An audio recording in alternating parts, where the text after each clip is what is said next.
Dia 28. Pegadas. Deixando uma impressão duradoura. Meus filhos não se lembrarão das palavras de sabedoria que eu lhes disse ao longo dos anos, nem os seus se lembrarão dos bons conselhos que você lhes deu, mas um retrato indelével de quem você é e de como viveu está gravado na mente e plantado no coração deles. Dorothy Carey Peterson. Nosso sustento vem do que obtemos, mas nossa vida vem do que doamos. Winston Churchill. A conscientização do que significa ser ecologicamente correto continua a ganhar força. Parece que hoje em dia, cada vez mais pessoas estão preocupadas com suas pegadas ecológicas. Questões importantes como o aquecimento global, a reciclagem, a dependência de combustíveis fósseis e a poluição continuam em alta, o que leva todos a se esforçar para que a pegada ecológica seja a menor possível. Queremos ser bons administradores do planeta por causa da responsabilidade que Deus nos confiou em relação à sua criação. Contudo, na mesma medida que procuramos maneiras de diminuir a pegada ecológica, devemos aumentar a pegada espiritual. Precisamos causar a impressão mais positiva e mais duradoura possível na vida das pessoas. Para fazer isso, é necessário ter um firme propósito em relação ao tipo de impressão que deixamos. Muitas vezes, nossas prioridades espirituais convergem com a aplicação prática. Nunca me esquecerei de uma campanha em nossa igreja, motivada pela descoberta da falta de sapatos nos abrigos do sem-teto em Houston. Muitas pessoas contribuíam com cobertores e comida, mas poucas perceberam a grande necessidade que os sem-teto tinham de sapatos quentes e em bom estado. Assim, no final de um culto, compartilhei minha visão de que poderíamos fazer uma enorme diferença em apenas um único final de semana.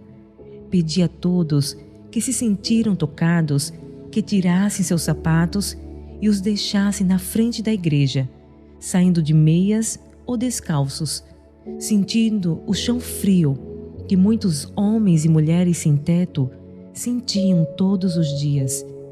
A igreja respondeu ao desafio de maneira impressionante.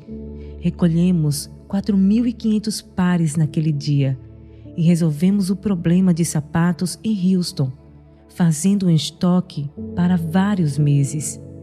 Esse é o tipo de impacto que podemos provocar a cada dia. Não é preciso tornar-se missionário internacional, ser milionário, nem pedir demissão do emprego. Se quisermos causar impacto sobre aqueles que nos seguem, precisamos apenas amar a Deus, servir aos outros e doar daquilo que já nos foi concedido. Uma das melhores maneiras de contribuir com nosso legado espiritual único é pelo modo como tratamos as pessoas. Vale a pena refletir. Pense numa experiência recente em que suas crenças espirituais o levaram a uma aplicação prática de serviço a outras pessoas. Que necessidade dessas pessoas a experiência pôde satisfazer? Que necessidade ela satisfez em você? Solução para a poluição.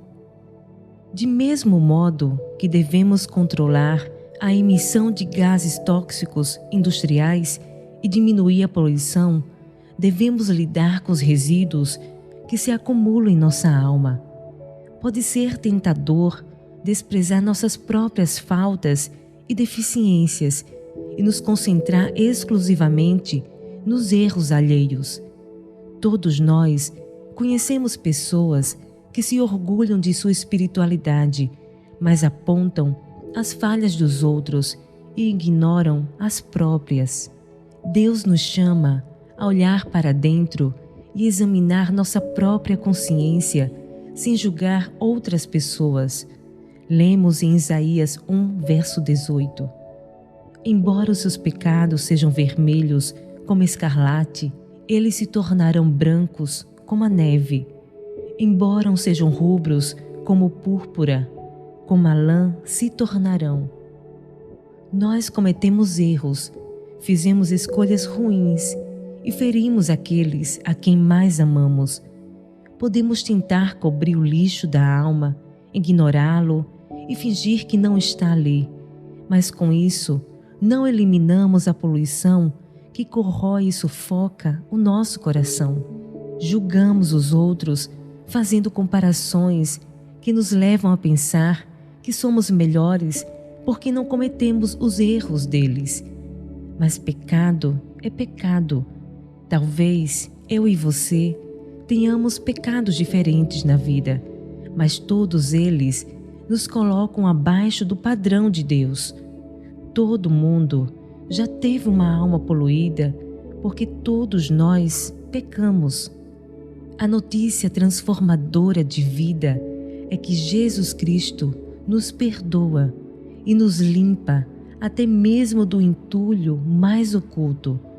A maioria das pessoas que se aproxima do fim da vida, com as quais conversei, são forçadas a enfrentar faltas, arrependimentos e erros. Em geral, estão mais ansiosas que nunca para abraçar o presente da graça de Deus. A boa notícia é que temos esse dom à disposição a cada dia, quer tenhamos 4 semanas, quer muitos anos pela frente nesta terra. Se quisermos deixar um legado de graça para aqueles que nos sucederem, temos de começar reconhecendo nossa necessidade pessoal do perdão de Deus.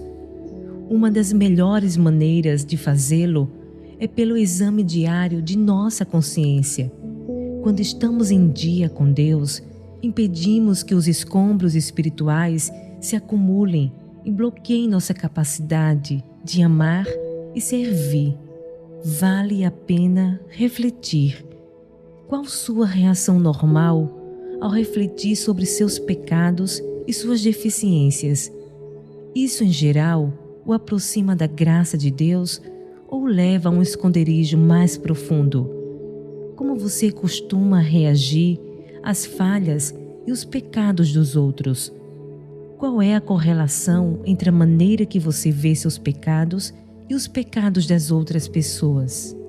Reciclagem pela graça. Ao sentir o perdão e o amor de Deus pelo presente que é seu Filho, as pessoas muitas vezes estão preparadas para pedir perdão àqueles a quem feriram e estender a misericórdia àqueles que as magoaram. Com a liberdade e a alegria que sentiram como resultado do perdão de Deus, sentem-se fortalecidas para enfrentar alguns dos capítulos mais difíceis da vida.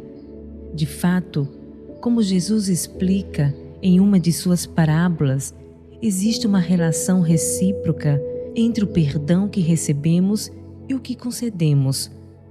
Gosto de pensar nisso como reciclagem pela graça, entregar de maneira generosa aquilo que recebemos de Deus. Depois que um servo endividado implora misericórdia a seu senhor pela grande dívida que tem, este servo mantém preso outro servo por não ter conseguido pagar uma quantia muito menor do que aquele devia ao rei. Esse padrão duplo não funciona no reino de Deus. Então, o Senhor chamou o servo e disse: "Servo mau, cancelei toda a sua dívida porque você me implorou. Você não devia ter tido misericórdia do seu conservo, como eu tive de você?" Irado, seu senhor entregou aos torturadores até que pagasse tudo o que devia. Assim também lhes fará meu Pai Celestial, se cada um de vocês não perdoar de coração a seu irmão. Mateus 18, versos 32 a 35. Se julgarmos menos e confessarmos mais nossas próprias deficiências, investiremos no legado eterno, nosso caráter e seu efeito sobre as gerações futuras. Pedir perdão e admitir que ferimos alguém talvez nunca seja fácil ou tão natural quanto gostaríamos, mas se soubéssemos que não teríamos outra oportunidade de acertar o relacionamento, aproveitaríamos todas as possibilidades para expressar nossa tristeza por termos ferido os outros. Em Provérbios 28, verso 13, aprendemos que quem esconde os seus pecados não prospera, mas quem os confessa e os abandona encontra misericórdia. O ato de abrir o coração pode restaurar um nível de paz que o orgulho, a ira e a pretensão roubaram de nós. É muito comum tentarmos fazer acertos com os outros sem de fato aceitar e sentir o poder da graça em nossa vida. Achamos que precisamos esforçar-nos muito para fazer ajustes com as pessoas que ofendemos e permanecemos calados em relação àqueles que nos feriram, fingindo que nada aconteceu. Mas quando encontramos o poder radical da graça de Deus, Ele literalmente transforma nossa vida. Deus o ama como você é, mas Ele o ama demais para deixar que continue como está. O texto de Filipenses 2, verso 13, coloca a questão da seguinte maneira: porque Deus está operando em vocês, ajudando-os a desejar obedecer-lhe e depois ajudando-os a fazer aquilo que Ele quer. Nosso Pai nos capacita a viver uma vida transformada quando admitimos nossos erros e as consequências deles. A Bíblia diz que Deus dá graça ao humilde, mas se opõe ao orgulhoso. Provérbios 3, 34. Desse modo, quando nos humilhamos e dizemos: Deus, preciso que o Senhor me dê o poder para mudar, preciso de poder para amar, preciso que o Senhor me dê a força para fazer as coisas que o Senhor quer que eu faça. Ele nos enche com seu poder e sua força. Cristo nos encontra em meio à nossa vida confusa, mas Ele não diz: ei, primeiro mude sua atitude e depois vou pensar em amar você.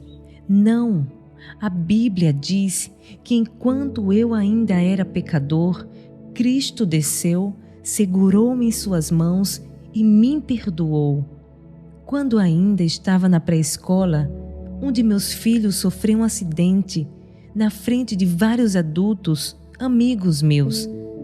Quando percebeu o que havia acontecido, ficou muito envergonhado. Ele olhou para cima e disse: me pegue no colo. Como respondi?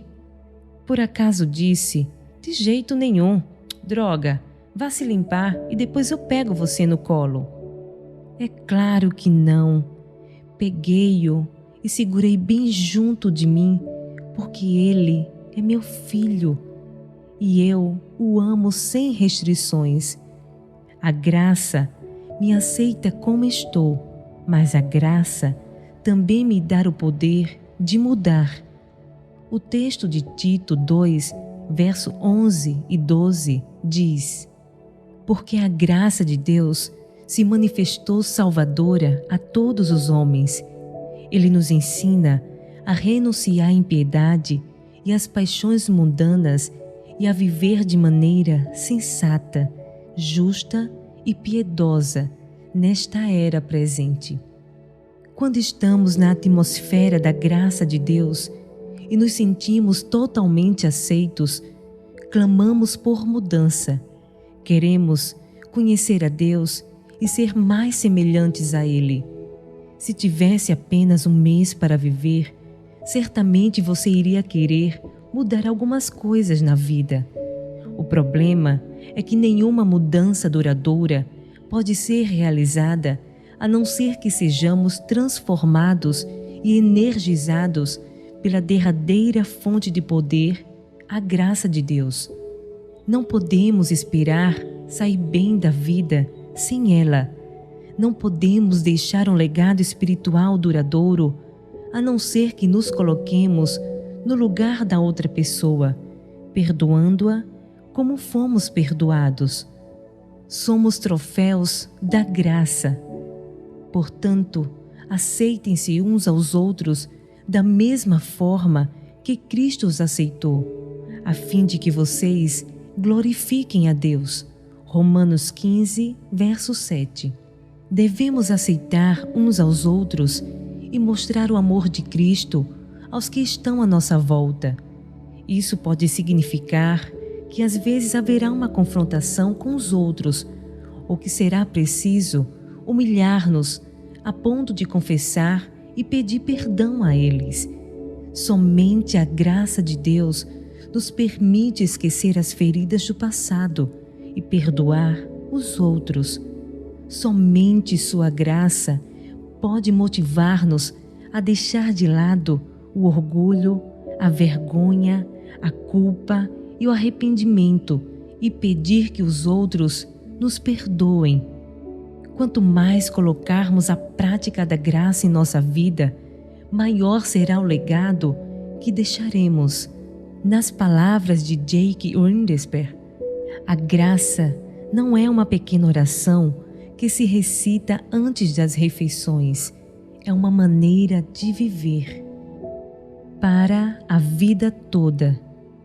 1. Pense numa pessoa querida que já faleceu. Como você descreveria o legado espiritual que essa pessoa deixou?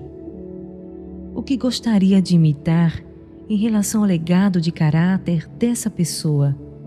O que evitaria? 2. Passe algum tempo com Deus em oração e confissão. Peça que Ele lhe revele a graça de uma maneira nova, de modo que você consiga compreender melhor a plenitude do amor que Ele tem por você. Dirija-se a alguém a quem você ofendeu ou feriu e peça-lhe perdão. 3. Existe alguém que precisa do seu perdão? Reflita sobre o alto preço que Deus pagou para perdoar você. Pergunte a Deus qual atitude Ele deseja que você tome em relação àquela pessoa.